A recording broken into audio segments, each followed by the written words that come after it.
Hello guys, कैसे हो आप सब। आज हम लोग पढ़ेंगे परिवार। परिवार एक हमारे समाज का एक ऐसा महत्वपूर्ण इकाई या ऐसी महत्वपूर्ण संस्था है जिसमें कि बच्चे का निर्माण होता है या बच्चे के अंदर संस्कारों का निर्माण होता है। परिवार की उत्पत्ति आज की नहीं है। परिवार की उत्पत्ति तब से है जब से मानव जीवन का प्रारंभ शुरू हुआ था। तो आइए पहले जानते हैं कि परिवार की उत्पत्ति हुई कैसे। श्रीमान एल्मर ने अपनी पुस्तक सोशियोलॉजी ऑफ फैमिली में बताया है कि परिवार हेतु अंग्रेजी शब्द फैमिली लैटिन के फैमुलस शब्द से निकला है।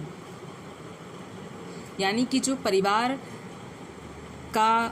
या परिवार को इंग्लिश में फैमिली कहते हैं, तो फैमिली शब्द की उत्पत्ति फैमुलस शब्द से हुई है तथा परिवार का मतलब होता है कि एक ही छत के नीचे माता पिता तथा उनके बच्चे एक साथ रहते हों तथा उनके बीच में आपसी तालमेल हो, वे एक दूसरे की भावनाओं को समझें तथा एक दूसरे के साथ दुख सुख में भागीदार बनें। तो कई सारे समाजशास्त्री, शिक्षा शास्त्री, मानव शास्त्री तथा सामाजिक विचारकों ने इसको अपने अपने हिसाब से परिभाषित किया है। जैसे आज हम लोग पढ़ते हैं, पहला परिभाषा है बीसेंज और बीसेंज के अनुसार। बीसेंज और बीसेंज ने परिवार को अपने हिसाब से परिभाषित किया है। इन्होंने कहा है कि एक दृष्टिकोण से परिवार की परिभाषा एक स्त्री बच्चे के सहित तथा एक पुरुष उनकी देख रेख हेतु की जा सकती है। इसमें इन्होंने बीसेंज और बीसेंज ने बताया है कि इनके अकॉर्डिंग परिवार की परिभाषा का मतलब है कि एक स्त्री बच्चे के सहित तथा एक पुरुष उनकी देख रेख हेतु की जा सकती है। मतलब परिवार का मतलब है कि एक ही घर में एक स्त्री हो जिसके बच्चे हों तथा एक पुरुष हो जो उन बच्चों का तथा उस स्त्री का ध्यान रखने के लिए हो। तो बीसेंज और बीसेंज के अनुसार स्त्री, पुरुष तथा बच्चों को ही हम परिवार मानते हैं। आइए जानते हैं दूसरी परिभाषा। दूसरी परिभाषा है क्लेयर के अनुसार। इन्होंने कहा है कि परिवार से हम संबंधों की वह व्यवस्था समझते हैं जो माता पिता तथा संतानों के मध्य पाई जाती है।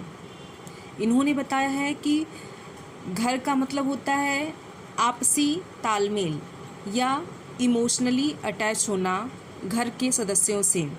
तो अगर किसी भी घर में माता पिता तथा उनके संतानों के बीच में आपसी संबंध हैं, मजबूत होते हैं, वे एक दूसरे के साथ इमोशनली अटैच होते हैं, तो हम उसे परिवार की संज्ञा दे सकते हैं। ऐसा क्लेयर का मानना है। उन्होंने कहा है कि कोई भी ऐसा घर जहाँ पे माता पिता तथा उनकी संतान एक साथ निवास करते हो तथा उन संतानों और माता पिता के मध्य इमोशनली अटैचमेंट हो तथा वे एक दूसरे के दुख सुख में हमेशा साथ देने के लिए तैयार हो, इसे ही हम परिवार की संज्ञा दे सकते हैं। आइए जानते हैं तीसरी परिभाषा। तीसरी परिभाषा है स्मिथ के अनुसार। इन्होंने बताया है कि एक परिवार साधारणतया एक विवाहित युग्म होता है। इसमें एक पुरुष, उसकी पत्नी तथा बच्चे सम्मिलित होते हैं। स्मिथ ने बताया है कि परिवार एक विवाहित जोड़ा होता है, एक विवाहित युग्म होता है। इस विवाहित जोड़े के द्वारा ही परिवार का निर्माण होता है तथा इस परिवार में पति पत्नी तथा उनके बच्चे शामिल होते हैं। तो परिवार की उत्पत्ति विवाहित जोड़ों से ही होती है। हमारे समाज में यह मान्यता है कि आप तभी किसी परिवार का हिस्सा बन सकते हो जब आप विवाह करके किसी के घर जाते हो और वहाँ के उत्तरदायित्वों का पालन करना शुरू कर देते हो, तब हम मानते हैं कि आप एक परिवार का हिस्सा हो। क्योंकि अगर आप अपने घर के सदस्यों के दुख सुख में साथ नहीं देते हैं तो आपको परिवार का हिस्सा नहीं माना जाता है। तो ये थी परिवार की परिभाषा। अब आइए जानते हैं परिवार के कार्य। वैसे तो परिवार के बहुत सारे कार्य हैं और परिवार एक ऐसी संस्था है जिसमें कि बच्चे का निर्माण सर्वप्रथम होता है, बच्चे का लालन पालन यही सबसे सही होता है। तो इसके कई सारे कार्य होते हैं जिसमें कि पहला कार्य है बच्चों का पालन पोषण। आप जानते होंगे कि वो बच्चे जो कि अनाथ होते हैं, जिनके माता पिता नहीं होते हैं या जो रोड पे रहते हैं, जिनका कोई घर नहीं होता है, वो उनके अंदर संस्कारों की कमी होती है क्योंकि उनकी परवरिश करने वाला कोई नहीं होता है।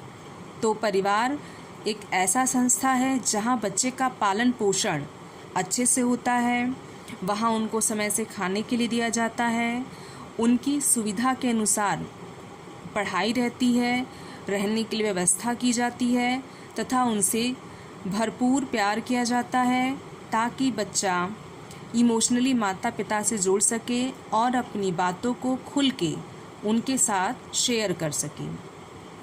तो बच्चे का सही पालन पोषण परिवार में ही होता है। दूसरा है हमारा निवास की व्यवस्था। कहते हैं कि जिन लोगों के पास खुद का घर नहीं होता वो हमेशा ही मानसिक रूप से तनावग्रस्त रहते हैं, लेकिन अगर हमारे पास परिवार है तो परिवार की ये जिम्मेदारी होती है, वहाँ के मुखिया की, परिवार का जो मुखिया होता है उसकी ये जिम्मेदारी है कि वो घर के लोगों के लिए घर की व्यवस्था करे, निवास की व्यवस्था करे, जहाँ पे वो निवास कर सके, जहाँ पे वो आराम से रह सके, उनको कोई रोक टोक ना हो लगाए। तो निवास की व्यवस्था करना भी घर के सदस्यों की जिम्मेदारी है या घर का जो बड़ा व्यक्ति है, जो मुखिया है, उसकी जिम्मेदारी है कि उसके साथ जो लोग भी रहते हैं, जो उससे छोटे हैं, वो उससे बहुत उम्मीदें करते हैं कि वो जो बड़ा व्यक्ति है वो उनके लिए निवास की व्यवस्था करेगा। थर्ड है हमारा भोजन तथा वस्त्र की व्यवस्था।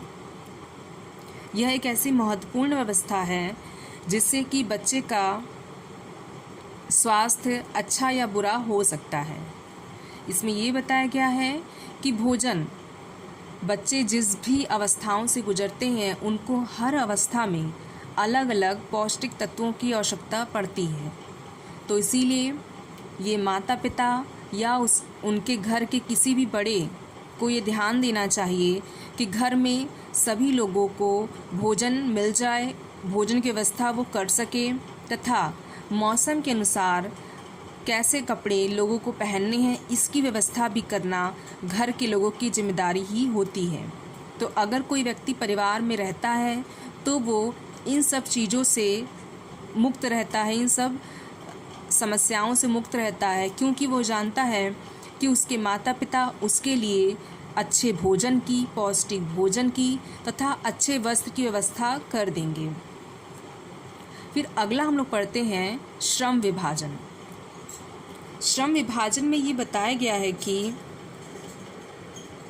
कि घर ही एक ऐसा जगह है जहाँ पे कि हमें अपने कार्यों के बारे में पता चलता है। जैसे जब पहली बार कोई नवविवाहित महिला विवाह करके अपने ससुराल जाती है तो उसको वहाँ पता चलता है कि उसकी जिम्मेदारी घर के हर सदस्य के लिए अलग अलग होती है।